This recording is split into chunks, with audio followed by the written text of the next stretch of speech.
Traditional బిజినెసెస్లో ఉంటూ cash flow అనేది ఆ కంపెనీకి ఉంటూ ఉన్నప్పుడు ఒకవేళ ఇన్వెస్టర్స్ కనుక ఆ స్టాక్స్ని పిక్ చేస్తే వాటిని మనం వాల్యూ స్టాక్స్ అని చెప్పుకోవచ్చు. అండ్ ట్రెడిషనల్ బిజినెస్ లైక్ ఒక రిటైల్ స్టోర్ ఉంది అండ్ దీంట్లో గ్రాసరీస్ అమ్ముతుంది అండ్ ఆ స్టాక్ కి సంబంధించినంత వరకు ఆ పర్టికులర్ కంపెనీకి కొంత బ్రాండ్ వాల్యూ అన్నది ఉన్నది అండ్ ఈ బ్రాండ్ వాల్యూని బేస్ చేసుకొని దాంట్లో క్యాష్ ఫ్లో అనేది కంటిన్యూస్ గా ఉంటూనే ఉంటుంది.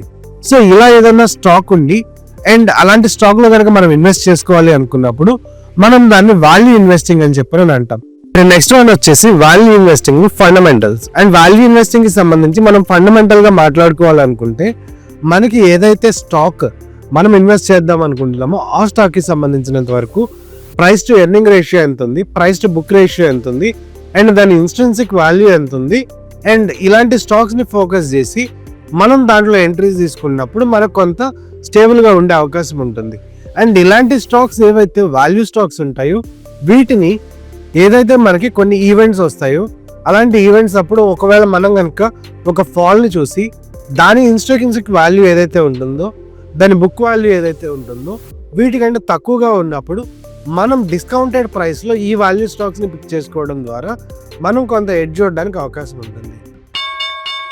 Investments in the securities market are subject to market risk. Read all the related documents carefully before investing.